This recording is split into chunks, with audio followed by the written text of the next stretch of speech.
الحمد لله نحمده ونستعينه ونستغفره ونعوذ بالله من شرور أنفسنا ومن سيئات أعمالنا من يهد الله فلا مضل له ومن يضلل فلا هادي له أشهد أن لا إله إلا الله وحده لا شريك له وأشهد أن محمدا عبده ورسوله أرسله بالحق بشيرا ونذيرا أما بعد فأعوذ بالله من الشيطان الرجيم بسم الله الرحمن الرحيم يوم نقول لجهنم هل امتلأت وتقول هل من مزيد وأزلفت الجنة للمتقين غير بعيد هذا ما توعدون لكل أواب حفيظ من خشي الرحمن بالغيب وجاء بقلب منيب ادخلوها بسلام ذلك يوم الخلود لهم ما يشاءون فيها ولدينا مزيد وكم أهلكنا قبلهم من قرن هم أشد منهم بطشا فنقبوا في البلاد هل من محيص إن في ذلك لذكرى لمن كان له قلب أو ألقى السمع وهو شهيد ولقد خلقنا السماوات والأرض وما بينهما في 6 أيام وما مسنا من لغوب فاصبر على ما يقولون وسبح بحمد ربك قبل طلوع الشمس وقبل الغروب ومن الليل فسبحه وأدبار السجود واستمع يوم ينادي المناد من مكان قريب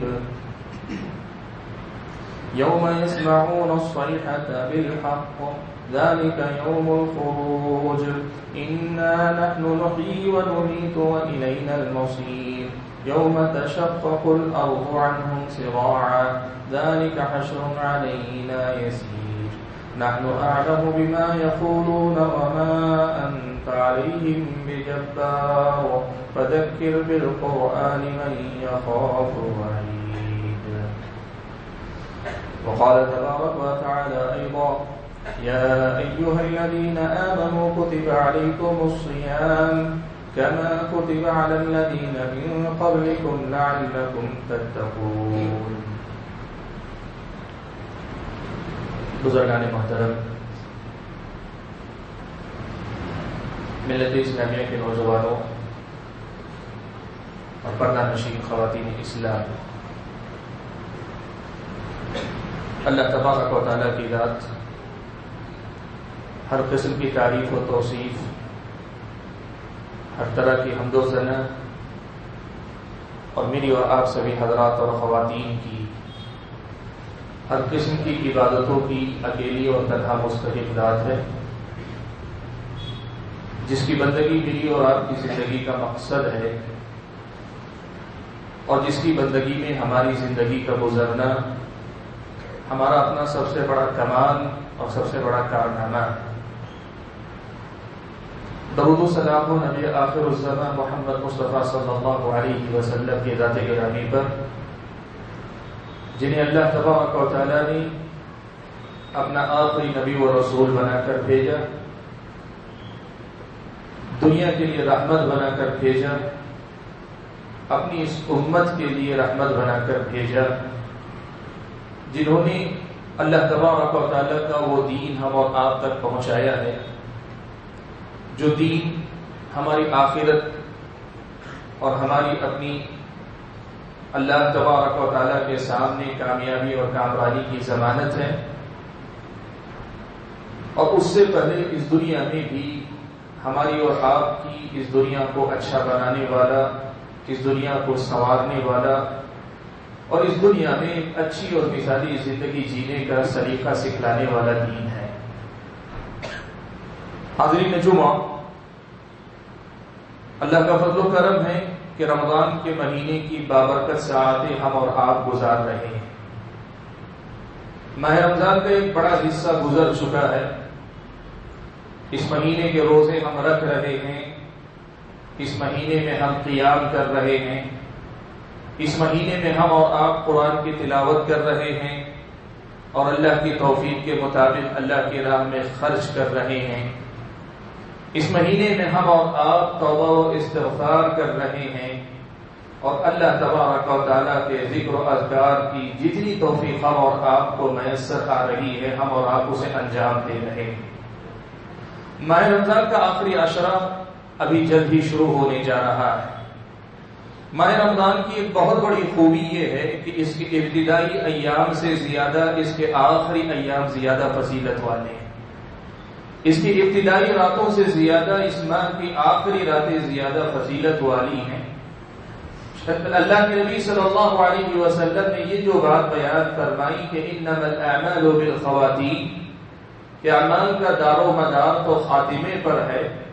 ماہ رمضان کے اندر اس کا اہتمام ہماری اور آپ کی زندگی میں زیادہ ہونا چاہیے کہ جس مہینے کی شروعات ہم اور آپ نے اچھے انداز میں کی ہے اس مہینے کا اختتام بھی ہم اور آپ اچھے انداز میں کر لے جائیں، تاکہ یہ مہینہ جب رخصت ہو، اس مہینے سے ہم اور آپ جب فارغ ہوں تو ہمارے دلوں میں حسرت اور پچھتاوے کے بجائے اللہ تبارک و تعالیٰ سے امید رہے، اللہ تعالیٰ سے اجر کا یقین رہے، اور اللہ تبارک و تعالیٰ کے پاس یہ مہینہ جائے تو ہمارے حق میں گواہ بن کر جائے، ہمارے اور آپ کے خلاف گواہ نہ بن پائے.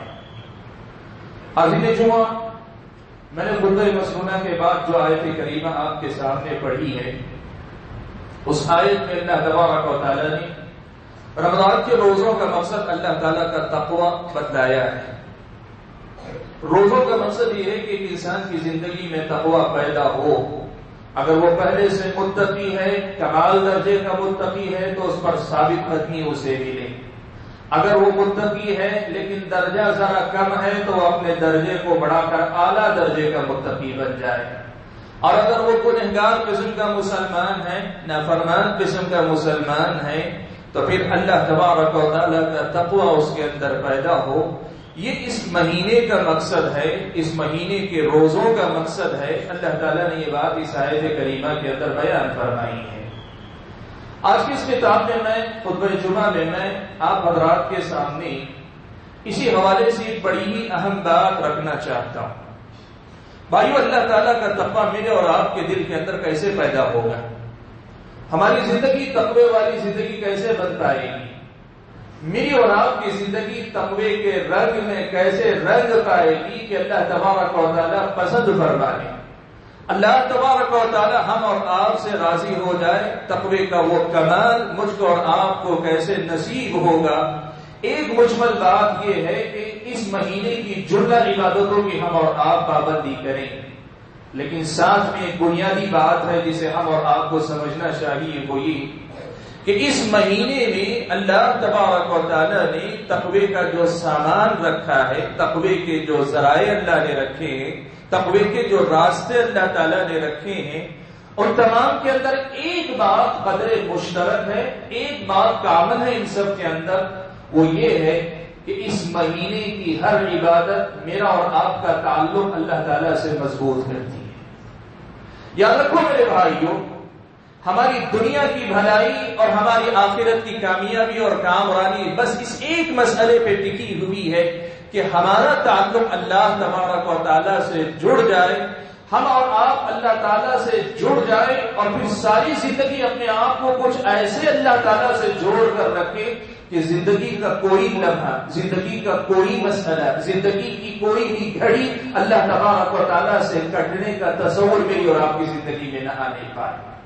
رب سے کٹے تو ہم بے چین ہو جائیں، رب سے دور ہو تو ہماری طبیعتوں میں اضطراب پیدا ہو جائے. ہم اور آپ اللہ تعالیٰ کی عبادت، اس کے تعلق اور اس سے جڑے رہنے میں سکون و اطمینان کی اس دولت کو پالیں کہ جس دولت کو گنوانے کے لیے ہم کسی قیمت پر تیار نہ ہو. ہمیں دنیا مل جائے، ہمیں دنیا کی بادشاہت مل جائے، تب بھی ہم یہ کہیں کہ رب سے ہمارا جو رشتہ ہے، اس رشتے میں جو لذت ہے، اس میں جو سکون ہے، اس میں جو اطمینان ہے، اس کے اندر جو تسلی ہے، اس کے اندر جو طاقت ہے، اس کے اندر جو ہمت و حوصلہ ہے، اس کے اندر میری اور آپ کی زندگی کے لیے جو سازش سامان ہے، جو سہارا اس کے اندر ہے، اس کے مقابلے میں ہم کسی بھی چیز کو قبول نہیں کریں گے. یہ وہ بنیادی پیغام ہے جو سارے اس مہینے کی عبادتیں مجھ کو اور آپ کو دیتی ہیں. بھائیوں، اللہ تبارک و تعالیٰ سے تعلق آج میری اور آپ کی زندگی کی کمزور ترین کڑی ہے. آج میرے اور آپ کا تعلق میرے اور آپ کے رب سے انتہائی کمزور درجے تک پہنچ چکا ہے. ہم اللہ کے بندے ہیں، ہم عبادتیں بھی کرتے ہیں، لیکن عبادتوں کے بعد جو تعلق ہونا چاہیے، بلکہ عبادتوں کے دوران اللہ تعالیٰ سے جو تعلق ہونا چاہیے، اللہ سے جس قسم کا رشتہ جڑنا چاہیے، وہ رشتہ ہمارا اور آپ کا نہیں جڑ پا رہا ہے. اور یقین مانیں یہی وجہ ہے کہ آج ہم اپنی دنیا میں پریشان ہیں، اپنی انفرادی زندگی میں پریشان ہیں، اپنی آئینی زندگی گھر بار کی زندگی میں پریشان ہیں، اور اپنی قومی اور ملی زندگی کے اندر پریشان ہیں. ہمارے اپنے جتنے مسائل ہیں، ان تمام مسائل کا اگر ایک حل ہم معلوم کرنا چاہتے ہیں تو وہ یہ ہے کہ ہم سب اللہ تعالیٰ کے ہو جائیں، پھر اللہ تعالیٰ بھی ہمارا ہو جائے. ہم سب اپنے آپ کو اللہ تعالیٰ کے حوالے کر دیں، اللہ تبارک و تعالیٰ ہمارا مولا ہو جائے، ہمارے معاملات کا ذمہ دار ہو جائے، اللہ تبارک و تعالیٰ وکیل ہو جائے. نعم المولا و نعم النصیر، وہ ہمارا معاون اور مددگار ہو جائے، ہمارے سارے معاملوں کا وہ ذمہ دار ہو جائے. شرط یہ کہ ایک مرتبہ ہم اور آپ اپنے آپ کو اس کے حوالے کرنے کی فکر کر لیں. بھائیوں، ماہ رمضان کی جتنی عبادتیں، آپ ایک ایک عبادت کا جائزہ لے کر جائیں، چاہے وہ عبادتیں جو اب تک ہم کرتے آئے ہیں یا وہ عبادتیں جو ہم آئندہ کرنے والے ہیں. ہر عبادت میرا اور آپ کا رشتہ اللہ تعالیٰ سے جوڑتی ہے. پیارے نبی صلی اللہ علیہ وسلم رمضان کے روزوں کی فضیلت بیان کرتے ہوئے فرماتے ہیں کہ اللہ تبارک و تعالیٰ نے فرمایا کہ کل عمل ابن آدم له الا الصوم. اللہ کے نبی فرماتے ہیں کہ اللہ نے فرمایا کہ ابن آدم کا ہر عمل اس کے لیے ہے سوائے روزے کے، کہ فالصوم لی، بندہ روزہ میرے لیے رکھتا ہے. سبحان اللہ، بندہ روزہ میرے لیے رکھتا ہے. وَأَنَا أَجْزِي بِهِ، میں اس کا بدلہ دوں گا.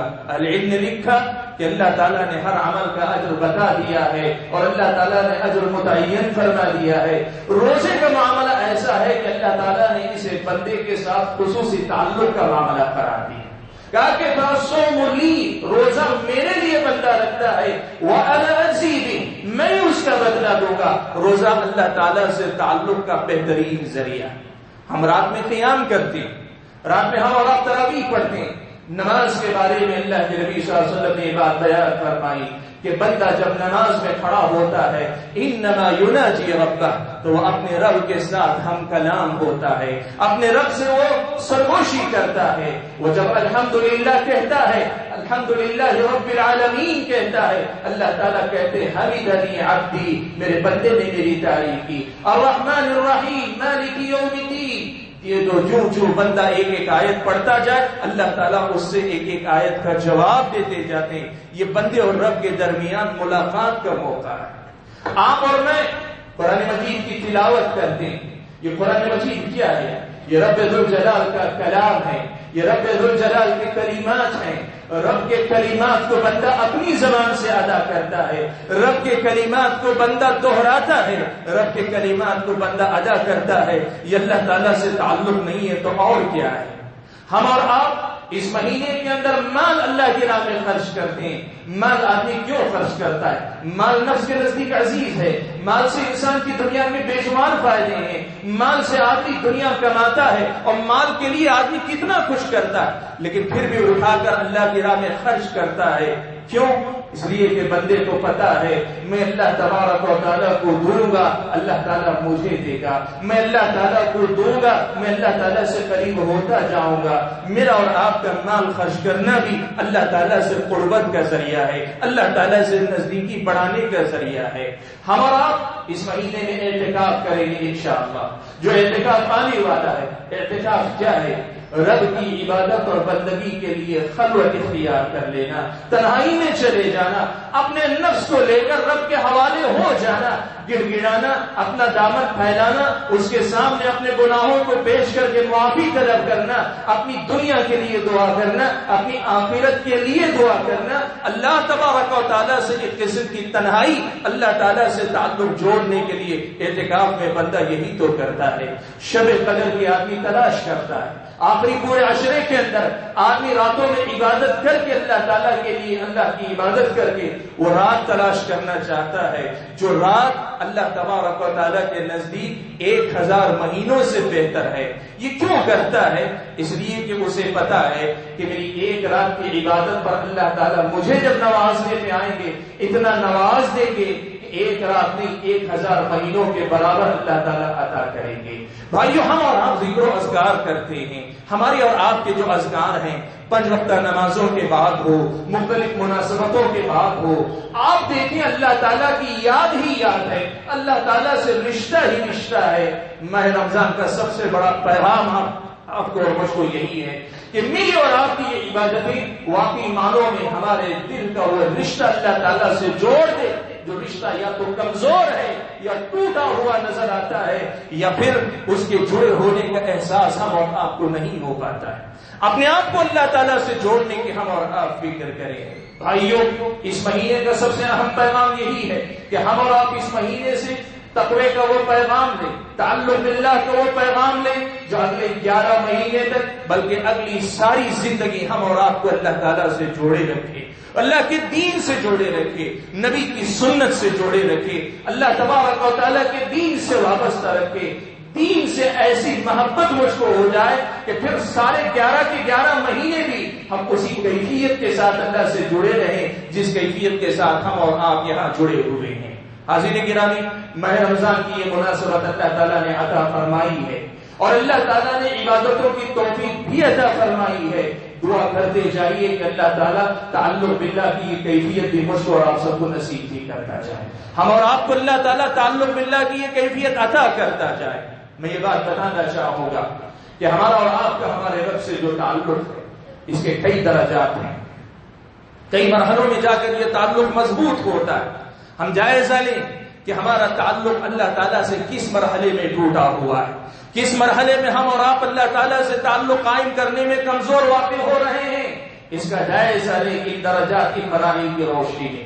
سب سے پہلا مرحلہ تعلق باللہ کا یہ ہے کہ ہم صرف اللہ تبارک و تعالیٰ کی وحدانیت کو اپنے دل و دماغ کے اندر ہی نہیں اپنی روزمرہ کی زندگی کے اندر اپنائیں. اللہ تعالیٰ کی توحید ہماری زندگی کے اندر ہو. ہم اپنے سارے معاملات میں اللہ تعالیٰ ہی کی طرف لوٹیں، اسی کو پکاریں، اسی سے کمال درجے کی محبت کریں، کمال درجے کا ڈر اسی کا اپنے دل کے اندر رکھیں اور امیدیں بھی ساری اسی سے وابستہ رکھیں. سبحان اللہ. آج ہم اور آپ دیکھیں ملت اسلامیہ کی کتنی بڑی تعداد ہے. ملت اسلامیہ میں وہ کتنے ایسے لوگ ہیں جن کی زندگی کے اندر توحید کا کمال نہیں ہے، جن کی توحید کے اندر کہیں نہ کہیں خلل ہے. وہ وابستہ ہے کسی غیر اللہ کے مقام سے، کسی آستانے سے، کسی غیر اللہ میں سے، کسی زندہ سے، کسی مردہ سے وابستہ ہے. یاد رکھنا میرے بھائیوں، تعلق باللہ صرف نماز نہیں ہے، تعلق باللہ صرف اذکار نہیں، تعلق باللہ سب سے پہلے نمبر پر اللہ تبارک و تعالیٰ کی سچی توحید کو اپنانا ہے. اپنے سارے معاملات میں اللہ تعالیٰ سے جڑ جاؤ. قل ان صلاتي ونسكي ومحياي ومماتي لله رب العالمين. اللہ کے نبی آپ کہہ دیجئے کہ ان صلاتي، بے شک میری نماز، ونسكي میری قربانی یا میری عبادت، ومحیاي ومماتي میری زندگی اور میری موت، للہ اللہ ہی کے لیے ہے، رب العالمین جو تمام جہانوں کا پالنے والا ہے. آج آپ دیکھیں میرے اور آپ کے سماج میں کتنے لوگ ہیں جو مختلف قسم کے حوالوں سے جڑے ہوئے ہیں. ان کی زندگی میں مشکلات حل کرنے کے لیے کوئی ہے، امیدیں برلانے کے لیے کوئی ہے، خوشی کے موقع پہ یاد کیے جانے کے لیے کوئی ہے، مشکلات میں غم کے موقع پہ پکارے جانے کے لیے کوئی ہے. لوگوں نے اپنے مسائل کے لیے الگ الگ مقامات تلاش کر لیے. اللہ تبارک و تعالیٰ سے جڑنے والی بات ان کی زندگی کے اندر نہیں پیدا ہو سکی.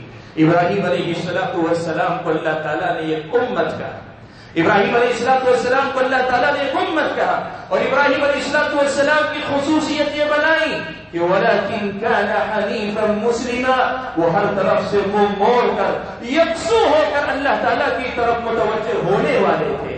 ابراہیم علیہ السلام کی سیرت کا یہ سبق لو کہ سب سے کٹ کر اللہ تعالیٰ سے جڑ جاؤ، سب سے دور ہو کر اللہ سے قریب ہو جاؤ، سب سے بے نیاز ہو کر اللہ تعالیٰ کے محتاج ہو جاؤ، اپنے سارے معاملات اللہ تعالیٰ کے حوالے کر دو۔ ایک مرتبہ اللہ کے حوالے اپنے آپ کو کر کے دیکھو، اللہ تعالیٰ میرے اور آپ کے معاملات کا ذمہ دار کیوں نہیں ہوتا؟ کیوں اللہ تعالیٰ میرے اور آپ کے مسائل حل نہیں کرتا؟ تعلق باللہ کا پہلا مرحلہ یہ ہے کہ ہماری زندگی کے اندر خالص توحید آئے۔ دوسرے نمبر پر تعلق باللہ کا درجہ یہ ہے کہ ہم اور آپ اپنی عبادتوں پر محنت کریں، بالخصوص نماز۔ عبادتیں کئی ایک ہیں، لیکن نماز تعلق باللہ کا سب سے مضبوط ذریعہ ہے۔ یاد رکھو، اللہ تبارک و تعالیٰ نے 5 وقتہ اگر نمازیں فرض کی ہیں، اللہ تعالیٰ تو بے نیاز، اللہ تعالیٰ تو بے نیاز ہے۔ میری اور آپ کی پوری عبادت حق برابر اللہ تعالیٰ کی بادشاہت میں اضافہ نہیں کر سکتی، ذرہ برابر کسی قسم کا فائدہ اللہ کو نہیں پہنچا سکتی۔ پھر بھی رب نے 5 مرتبہ نماز فرض کی ہے، اس لیے فرض کی ہے کہ یہ ہماری ضرورت ہے، یہ نماز ہماری ضرورت ہے۔ یہ اللہ تبارک و تعالیٰ سے تعلق کو مضبوط کرنے کا اس دنیا کے اندر سب سے بہترین ذریعہ ہے۔ توحید کے بعد اسلام میں نماز کا درجہ ہے، توحید کے بعد نماز کا مقام اسلامی شریعت کے اندر آتا ہے۔ دوسرے نمبر پر تعلق باللہ اگر مضبوط کرنا چاہتے ہو، اپنی نمازوں کا جائزہ لے کر دیکھو۔ اگر ہماری نمازیں کمزور ہیں، ہمارا تعلق کمزور ہے، ہماری نمازیں ادھوری ہیں، اللہ سے ہمارا تعلق ادھورا ہے، ہماری اپنی نمازوں کے اندر خلل ہے، تعلق باللہ کے اندر خلل ہے۔ جیسی ہماری نماز ہے ویسا ہمارا اللہ تعالیٰ سے تعلق ہے۔ آپ اور میں چاہے جتنا کہیں کہ ہم اللہ سے محبت کرتے ہیں، ہمیں اللہ سے تعلق ہے، لیکن رب کی فرض کردہ ان نمازوں سے، رب کی دی ہوئی ان نفل نمازوں سنتوں سے اگر میرا اور آپ کا تعلق کمزور ہوگا، ہم لاکھ دعویٰ کریں کہ ہم اللہ کے بندے ہیں، لیکن میرا اور آپ کا تعلق اللہ تعالیٰ سے اسی قدر ہے جس قدر میرا اور آپ کا تعلق نمازوں سے ہے۔ یہ دوسرے نمبر پہ نمازوں کا معاملہ ہے، ان نمازوں کی فکر کیا کرو۔ تعلق باللہ کو جانچنے کا تیسرا درجہ یہ ہے کہ ہم اور آپ اپنی زندگی کے معاملات کے اندر، عبادات کے بعد معاملات کے اندر یہ دیکھیں کہ ہمیں حرام و حلال کی فکر کتنی ہے، جائز اور ناجائز کی فکر کتنی ہے۔ یاد رکھو میرے بھائیو، ایمان کا کمال یہ ہے کہ ہم احسان کے درجے پہ پہنچے، ایمان کا کمال یہ ہے کہ ہم احسان کے درجے پہ پہنچے۔ اور احسان کیا ہے؟ نبی علیہ الصلوۃ والسلام نے فرمایا کہ تم اللہ کی عبادت کو کچھ یوں کرو جیسے تم اللہ تعالیٰ کو دیکھ رہے ہو، اور اگر تم اللہ تعالیٰ کو نہیں دیکھ پا رہے ہو تو اللہ تبارک و تعالیٰ تمہیں دیکھ رہا ہے۔ دیکھ لو اللہ تعالیٰ کا تعلق میری اور آپ کی زندگی میں، ہماری زندگی میں کتنا ہے؟ اتنا ہی ہے جتنا نیکی کرتے ہوئے، گناہ کرتے ہوئے اللہ تبارک و تعالیٰ کے ہمیں دیکھنے کا احساس ہمارے دل میں پیدا ہوتا ہے۔ کوئی گناہ کرتے وقت دل میں کھٹک پیدا ہوتی ہے، ہم پیچھے پلٹ آتے ہیں، یقین مانو اللہ تعالیٰ سے ہمارا تعلق مضبوط ہے۔ اللہ تعالیٰ کی بندگی کرتے ہوئے اللہ کی یاد آتی ہے، محبت کے جذبے سے دل بھر جاتا ہے، یقین مانو اللہ سے ہمارا تعلق مضبوط ہے۔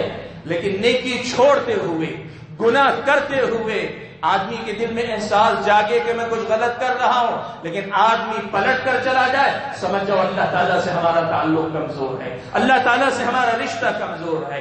اگر گناہ کرتے ہوئے دل میں کھٹک نہ ہو، نیکی چھوڑتے ہوئے دل میں کھٹک بھی نہ ہو، تب پھر ڈرو اللہ سے کہ کہیں تعلق ختم نہ ہو گیا ہو، کہیں اللہ تعالیٰ سے میرا اور آپ کا رشتہ کمزور نہ پڑ گیا ہو۔ میرے بھائیو، یہ تیسرا درجہ ہے جہاں اللہ تعالیٰ سے تعلق کا جائزہ مجھ کو اور آپ کو لینا ہے۔ اور چوتھا درجہ جہاں اللہ تعالیٰ سے تعلق کا ہم اور آپ جائزہ لے سکتے ہیں وہ یہ کہ اللہ تعالیٰ کو ہم اور آپ عام اوقات میں کتنا یاد کرتے ہیں، دوسرے الفاظ میں کتنی ہم دعاؤں کا اہتمام کرتے ہیں، کتنا ہم ذکر و اذکار کی پابندی کرتے ہیں۔ سبحان اللہ، اس دین کی خوبی یہ ہے کہ اس دین نے ہماری دنیا سے ہماری اپنی دعاؤں کو، اذکار کو جوڑ کر اللہ تعالیٰ نے ہمارے دنیاوی معاملات میں بھی اللہ سے تعلق کو مضبوط رکھا ہے۔ ہم اور آپ قضاء حاجت کے لیے جاتے ہیں، قضاء حاجت کے لیے جاتے ہیں، وہاں بھی ہم دعا پڑھ کے جاتے ہیں، اللہ تبارک و تعالیٰ کو یاد کر کے جاتے ہیں۔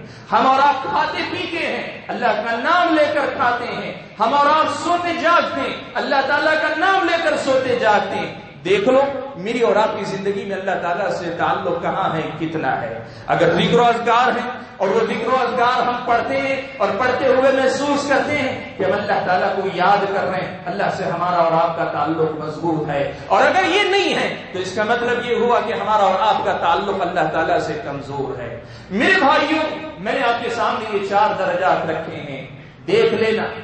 انفرادی سطح پر دیکھ لو، خاندانی سطح پر دیکھ لو، ملی اور قومی پیمانے پر بھی دیکھ لو کہ ہمارا تعلق اللہ تعالیٰ سے کتنا مضبوط ہے، اور پھر اس کے بعد بات کرو اپنی دنیا کی پریشانیوں کی، ملک کے بدلتے حالات کی، مسلمانوں کے سامنے ان کے سروں پہ منڈلاتے خطرات کی، تو پھر سمجھ میں آتا ہے کہ جب آدمی اللہ تعالیٰ کا نہ ہوا تو اللہ تعالیٰ ہمارے معاملات کے ذمہ دار کیوں ہوگا؟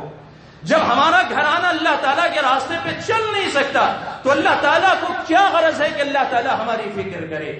جب یہ قوم کی حیثیت سے اللہ تعالیٰ سے قریب نہیں ہو سکتی تو اللہ تعالیٰ کیوں ہماری اور آپ کی ذمہ داری لے؟ یاد رکھو میرے بھائی، اللہ تبارک و تعالیٰ نے یہ ضابطہ دیا ہے، وَإِن تَتَوَلَّوْا يَسْتَبْدِلْ قَوْمًا غَيْرَكُمْ ثُمَّ لَا يَكُونُوا أَمْثَالَكُمْ۔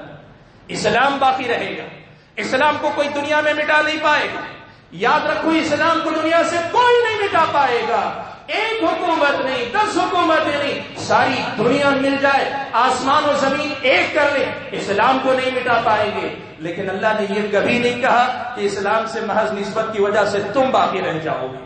وَإِن تَتَوَلَّوْا، تم منہ موڑو گے، تم پیٹ پھیرو گے، تم رخ بدلو گے، یستبدل قوما غیرکم، اللہ تعالیٰ تمہاری جگہ دوسروں کو لے آئے گا، وہ اسلام کے نام لیوا ہوں گے، ثم لا یکونوا امثالکم، وہ تم جیسے نہیں ہوں گے۔ حاضرین گرامی، آج یہ بات میں آپ کے سامنے بطور پیغام کے دینا چاہتا ہوں کہ اپنی ساری زندگی کے لیے، آپ کی انفرادی زندگی میں پریشانیاں ہیں، مسائل ہیں، آپ کے اپنی گھریلو زندگی میں مسائل ہیں، پریشانیاں ہیں، آپ کے اپنے سماج اور معاشرے کے اندر مسائل ہیں، یا ملی پیمانے پر آپ ملک کے اندر پریشان ہیں، یا پھر یہ کہ ساری دنیا کے حالات کو دیکھ کر مسلم قوم کے حالات آپ کو غمزدہ کرتے، پریشان کرتے ہیں، ایک چیز پہ صرف محنت کرو، صرف ایک چیز پہ محنت کر لو کہ اللہ سے ہمارے تعلق کیسے ہیں، اس کا جائزہ لے کر اس کی اصلاح کر لو۔ یقین مانو، جو آدمی اللہ تعالیٰ سے تعلق مضبوط کر لے، دنیا کی کوئی طاقت اس کا بال بھی باقا نہیں کر سکتی، الا کہ اللہ تعالیٰ وقتی طور پہ آزمانا چاہے۔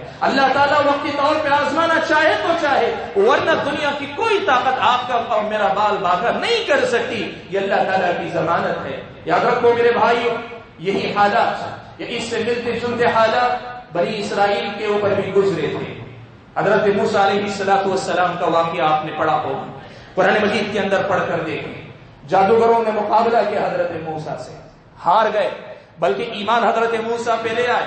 فرعون کی شکست ہوئی، بہت بری شکست ہوئی، تلملایا ہوا تھا، سارے درباری بلبلا رہے تھے، انہوں نے ورملایا، فرعون کو بھڑکایا، کہا اتذر موسیٰ وقومہ لیفسدوا فی الارض ویذرک وآلہتک، کہا فرعون موسیٰ اور اس کی قوم کو ایسے ہی چھوڑ دو گے کہ وہ زمین میں وہ فساد پھیلائیں، یعنی تمہارے خلاف وہ لوگوں کو اللہ کے بندے بناتے پھریں، دین کی تبلیغ کر کے مسلمان بنا لیں، وَيَذَرَكَ وَآلِهَتَكَ، تم کو اور تمہارے معبودوں کو چھوڑ کر وہ اپنے رب کی عبادت کرنے والے لگ جائے۔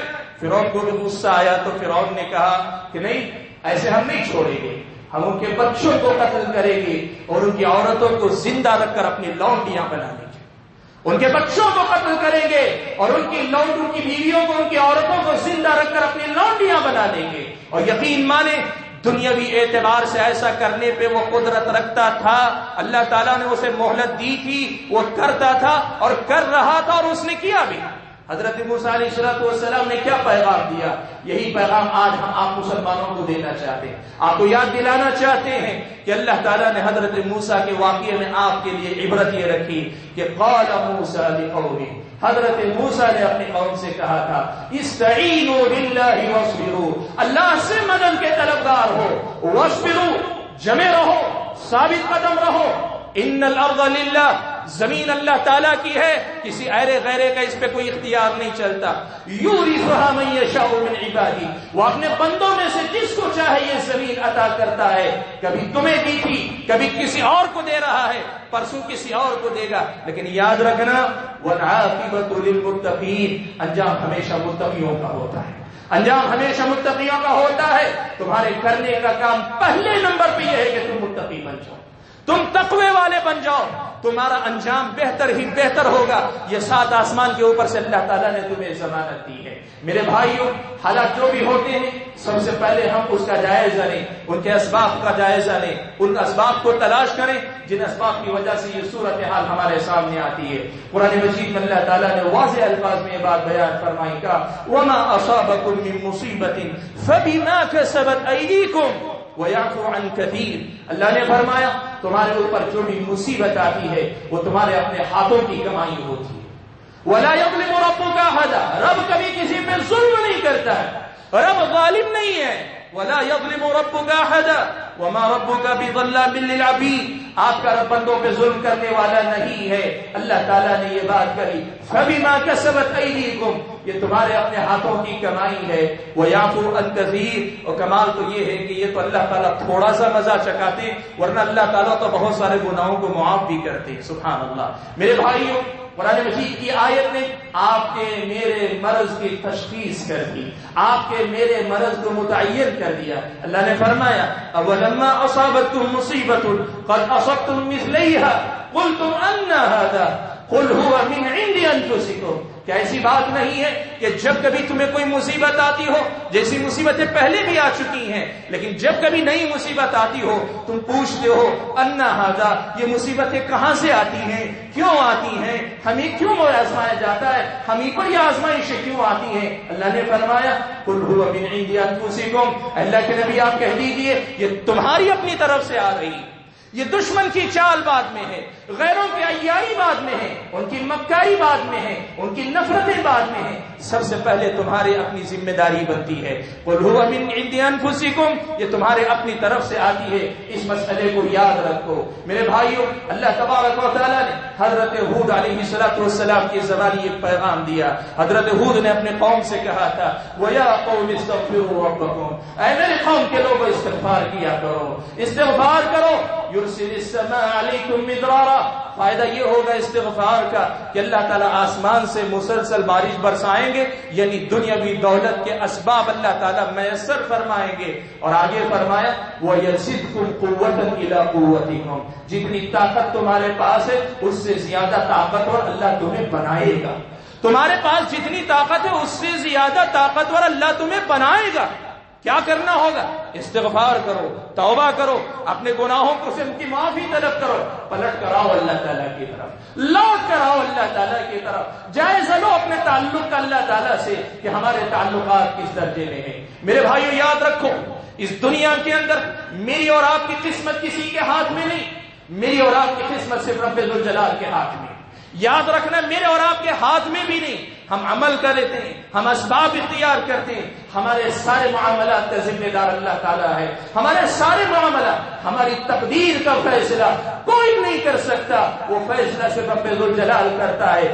نبی علیہ السلام نے فرمایا تھا وَاعْلَمْ أَنَّ الْأُمَّةَ لَوِ اجْتَمَعَتْ عَلَىٰ أَن يَنفَعُوكَ بِشَيْءٍ لَمْ يَنفَعُوكَ إِلَّا بِشَيْءٍ قَدْ كَتَبَهُ اللَّهُ لَكَ. اللہ کے نبی نے کہا تھا تم جان لو، ساری دنیا مل کر متفق ہو جائے کہ تمہیں کوئی نفع پہنچا دے، لم ينفعو، وہ تمہیں نفع نہیں پہنچا سکتی مگر وہی جو اللہ تعالیٰ نے تمہاری تقدیر میں لکھا ہے. وَلَوِ اجْتَمَعُوا، اور اگر یہ ساری دنیا والے مل کر متفق ہو جائے عَلَىٰ أَن يَضُرُّوكَ بِشَيْءٍ، کہ تمہارا کچھ بگاڑ دے، تمہارا نقصان کر دے، لم يَضُرُّوكَ، وہ تمہارا بگاڑ نہیں سکتے، تمہارا کچھ نقصان نہیں کر سکتے، الا شیء قد كتبه الله علیک، مگر جو اللہ تعالیٰ نے تمہاری تقدیر میں لکھا ہے. تقدیر کے فیصلے آسمانوں پہ ہوتے ہیں، زمینوں پہ نہیں ہوتے. تقدیر کے فیصلے اللہ تعالیٰ کے پاس ہوتے ہیں، زمین کے درباروں پہ نہیں ہوتے. تقدیر کے فیصلے آسمان کے اوپر سے رب ذوالجلال کرتا ہے. اس زمین پہ جینے والا کوئی انسان کسی کے فیصلے نہیں کیا کرتا. اس لیے زمین پہ بل بلانے سے اچھا ہے اللہ تعالیٰ کے سامنے گڑ گڑانا سیکھو. زمین والوں کے سامنے امیدیں وابستہ کر کے ادھر ادھر دیکھنے سے اچھا ہے اللہ تعالیٰ کی طرف سچے دل سے پلٹ کر جاؤ. اگر اللہ تعالیٰ راضی ہو گیا تو کیا ہوگا؟ اللہ کے نبی نے فرمایا ان القلوب بین اصبعین من اصابع ید الرحمن، کہ بندوں کے دل رحمان کی دو انگلیوں کے درمیان ہے. یقلبها کیف یشاء، اللہ تعالیٰ جیسے چاہے پھیر سکتا ہے. ایک مرتبہ ہم اللہ تعالیٰ کے ہو جائیں، اللہ تبارک و تعالیٰ ہمارا ہو جائے. ایک مرتبہ ہم اللہ تعالیٰ سے جڑ جائیں، اللہ تعالیٰ ہمیں ساری دنیا سے بے نیاز کر دے. جن کے دل ہماری نفرت سے بھرے ہوں گے اللہ تعالیٰ سے اگر ہم جڑ جائیں، اللہ چاہے گا انہی دلوں کو ہماری محبت سے بھر دے. یہ اللہ تعالیٰ کی طرف سے ضمانت ہے. اسی لیے میرے بھائیوں سبق یاد رکھو، نبی علیہ السلام کی زندگی میں یہی سب سے بڑا کمال تھا. صحابہ کی زندگیوں میں سب سے بڑی خوبی یہی تھی کہ وہ بدتر حالات میں گھبراتے نہیں تھے، وہ کبھی خوف زدہ نہیں ہوتے تھے، وہ کبھی پریشان نہیں ہوتے تھے.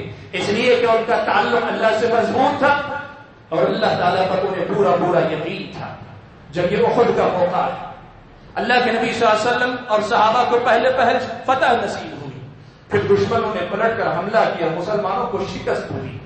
70 مسلمان شہید ہوئے، کئی ایک مسلمان تقریباً سبھی مسلمان زخمی، خود پیارے نبی صلی اللہ علیہ وسلم زخمی ہوئے. جنگ برابری پر ختم ہوئی، مکہ کے لوگ مکہ کی طرف گئے، نبی علیہ السلام مدینے کی طرف آ رہے. اچانک مکہ کے لوگوں کو خیال آیا کہ مسلمان اب کمزور ہے، مسلمان اب کمزور ہے، اب جا کر دبوچ لیں گے، ختم کر دیں گے، معاملہ نمٹ جائے گا، پھر کبھی ہمارے سامنے یہ خطرہ بن کر کھڑے نہیں ہوں گے. انہوں نے حمراء الاسد کے مقام پہ اکٹھا ہونا شروع کیا. ایک قافلہ وہاں سے گزرا، ان لوگوں نے قافلے والوں نے آ کر اللہ کے نبی صلی اللہ علیہ وسلم کو خبر دی، اللہ کے نبی صلی اللہ علیہ وسلم کو اور مسلمانوں کو ڈرایا. اللہ تعالیٰ نے قرآن مجید میں کہا، یہ وہ کہا اللہ تعالیٰ نے کہ ان الناس الذین قال لهم الناس، الذین قال لهم الناس، لوگوں نے آ کر ان سے کہا ان الناس قد جمعوا لكم، لوگوں نے بڑی تیاری کر کے رکھی ہے تمہارے لیے، بڑی تیاری کر رکھی ہے، فخشوہم، ذرا ڈرو، احتیاط کرو، بچو، پتہ نہیں کیا تمہارا ہونے والا ہے. رب نے کہا فزادہم ایمانا، اس خبر نے مومنوں کے ایمان میں تزلزل پیدا نہیں کیا، صحابہ کے ایمان میں تزلزل پیدا نہ ہوا، ان کے دلوں میں خوف پیدا نہ ہوا، انہوں نے ڈرنا گوارا نہیں کیا. اس خبر نے زادہم ایمانا، ان کے اپنے ایمان میں اور اضافہ کیا. وقالوا، اور انہوں نے کہا حسبنا اللہ ونعم الوکیل، کہا کہ اللہ تعالی ہمارے لیے کافی ہے، اللہ تبارک و تعالی ہمارے لیے کافی ہے. بھائیوں یہ دعا یاد رکھو، حسبنا اللہ، اللہ تعالی ہمارے لیے کافی ہے.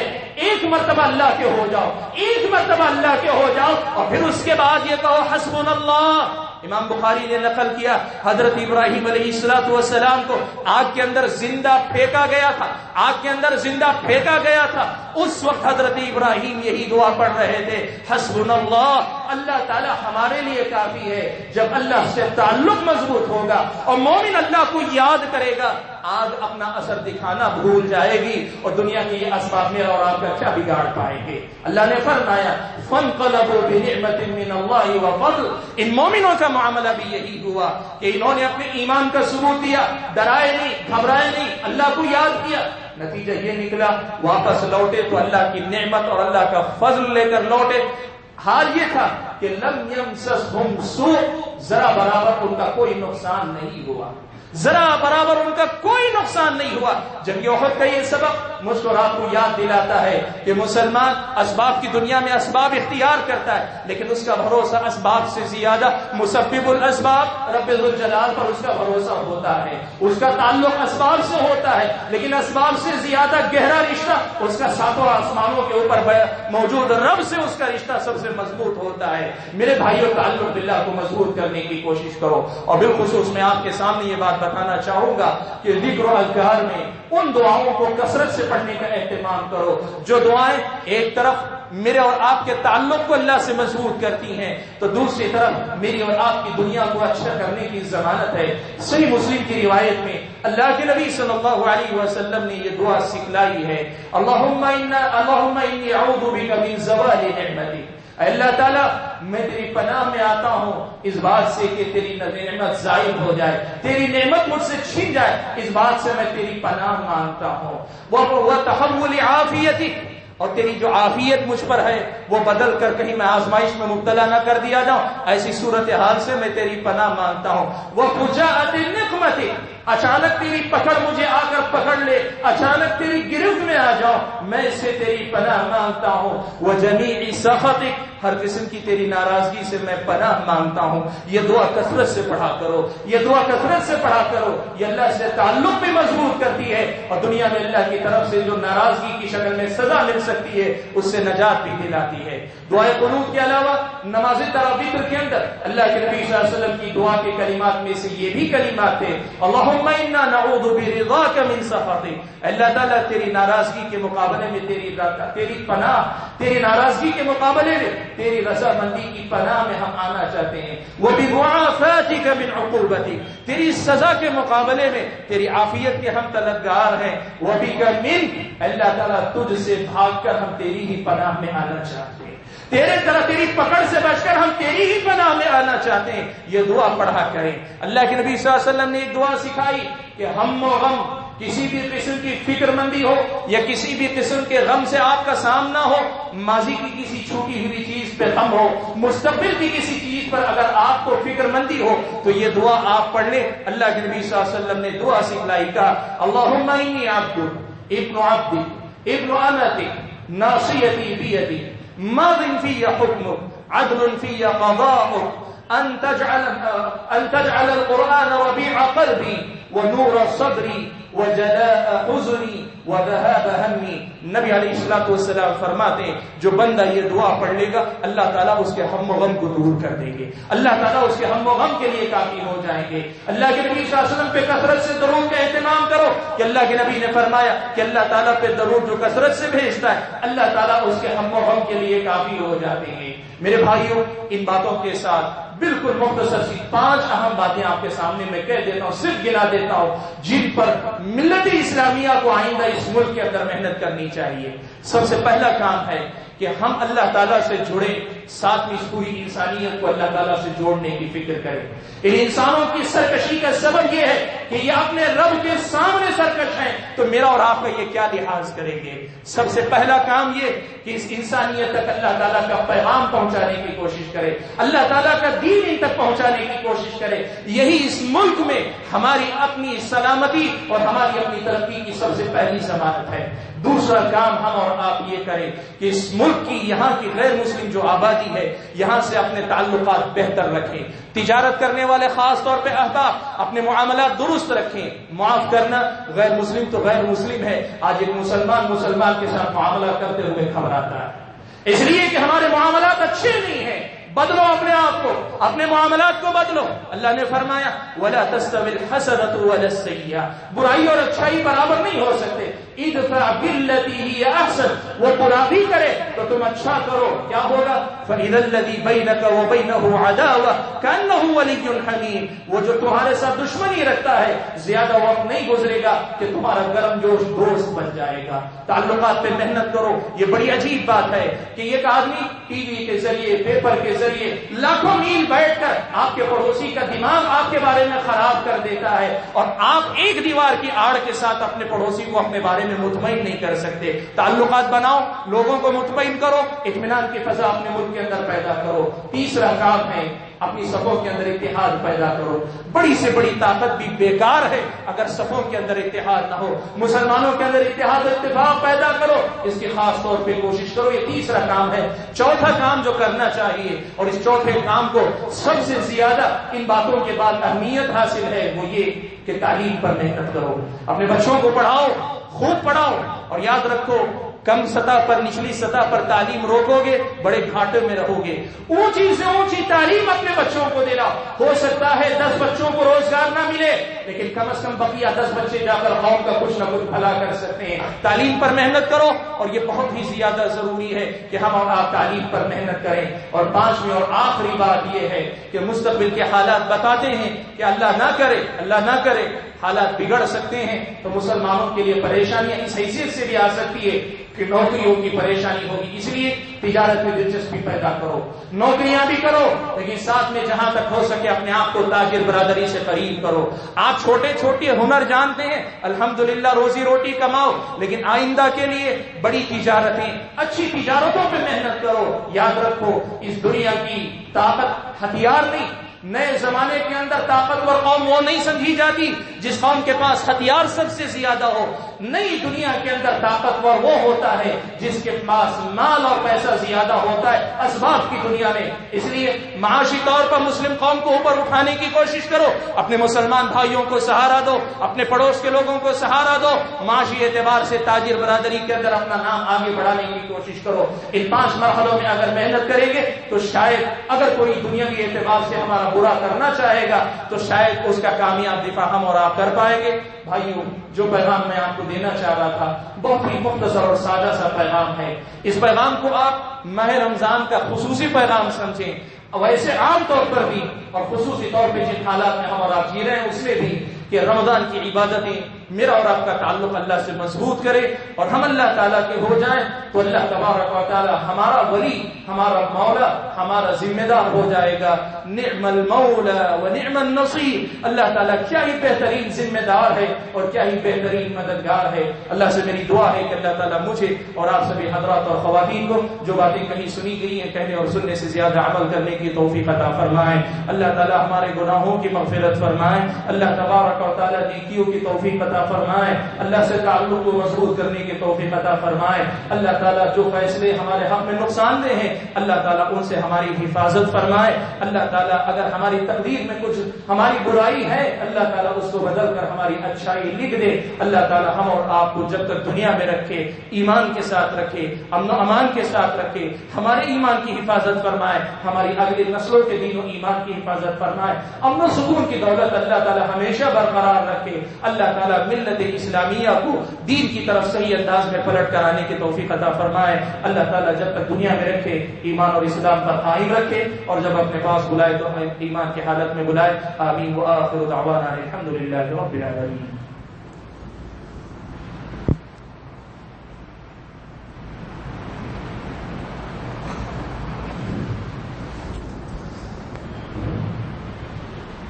الحمد لله نحمده ونستعينه ونستغفره ونعوذ بالله من شرور أنفسنا ومن سيئات أعمالنا من يهد الله فلا مضل له ومن يضلل فلا هادي له وأشهد أن لا إله إلا الله وحده لا شريك له وأشهد أن محمدا عبده ورسوله أرسله بالحق بشيرا ونذيرا. أما بعد فإن خير الحديث كتاب الله وخير الهدي هدي محمد صلى الله عليه وسلم وشر الأمور محدثاتها وكل محدثة بدعة وكل بدعة ضلالة وكل ضلالة في النار. أعوذ بالله من الشيطان الرجيم. بسم الله الرحمن الرحيم. إن الله يأمر بالعدل والإحسان وإيتاء ذي القربى وينهى عن الفحشاء والمنكر والبغي يعظكم لعلكم تذكرون. اذكروا الله يذكركم وادعوه يستجب لكم ولذكر الله أكبر والله يعلم ما تصنعون.